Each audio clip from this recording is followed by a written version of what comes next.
Polisi yang terjun ke lokasi langsung mendesak mundur para mahasiswa yang memblokade Jalan Urip Sumoharjo saat menggelar unjuk rasa terkait dengan Indonesia Gelap pada Senin malam.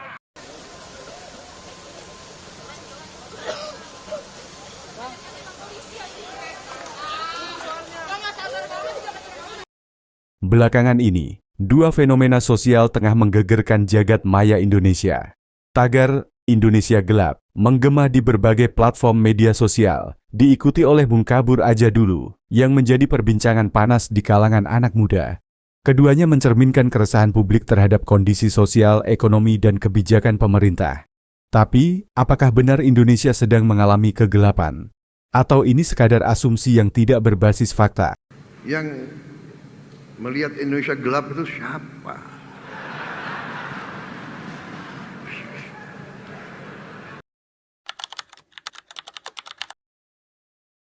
Gerakan Indonesia Gelap pertama kali disuarakan oleh Badan Eksekutif Mahasiswa Seluruh Indonesia, BMSI, pada 17 Februari 2025. Mereka menggelar demonstrasi besar-besaran di Jakarta, memprotes pemotongan anggaran pendidikan sebesar 8,03 triliun. Pemerintah beralasan bahwa pengurangan anggaran ini diperlukan untuk mengalokasikan dana ke program makan gratis bagi pelajar. Namun mahasiswa melihatnya sebagai ancaman terhadap kualitas pendidikan di tanah air. Keresahan tak berhenti di situ. Banyak kalangan menilai bahwa pemangkasan anggaran ini hanya satu dari sekian banyak kebijakan yang kurang berpihak kepada rakyat. Dalam laporan yang dirilis oleh Badan Pusat Statistik, BPS, pertumbuhan ekonomi Indonesia pada triwulan 3 2024 hanya mencapai 4,95%, lebih rendah dari ekspektasi pemerintah.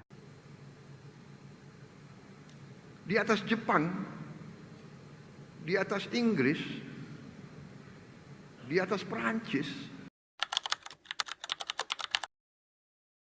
Selain Indonesia Gelap, fenomena lain yang mengemuka adalah tagar tanda bintang Kabur Aja Dulu. Ungkapan ini awalnya muncul sebagai candaan di media sosial, namun seiring waktu menjadi refleksi nyata dari keinginan generasi muda untuk meninggalkan Indonesia. Ada beberapa alasan di balik tren ini. 1.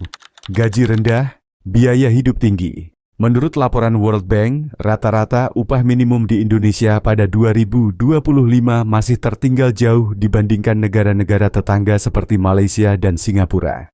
Dengan tekanan ekonomi yang semakin besar, banyak anak muda merasa peluang lebih baik bisa mereka dapatkan di luar negeri. Kedua, ketidakpastian karier. Banyak lulusan universitas kesulitan mendapatkan pekerjaan yang sesuai dengan bidang mereka. Sektor industri yang masih didominasi oleh tenaga kerja manual, membuat lulusan dengan keahlian khusus kesulitan mendapatkan tempat. Ketiga, krisis kepercayaan pada pemerintah. Banyak kebijakan yang dinilai tidak berpihak pada rakyat kecil. Fenomena pemangkasan anggaran pendidikan adalah salah satu pemicu utama ketidakpercayaan ini. Apakah Indonesia benar-benar gelap?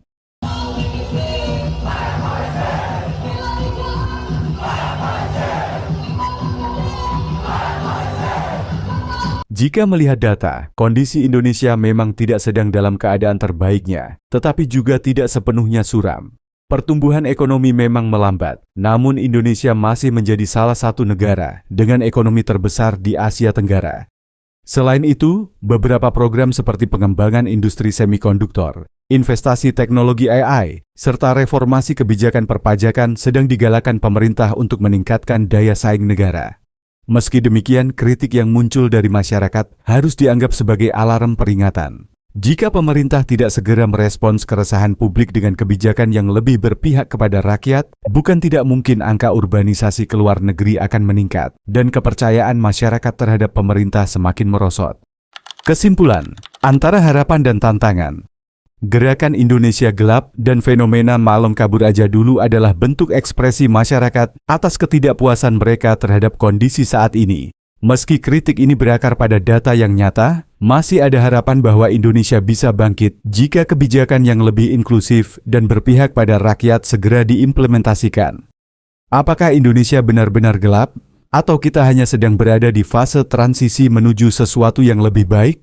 Jawabannya tergantung bagaimana pemerintah dan masyarakat menavigasi tantangan ini bersama-sama.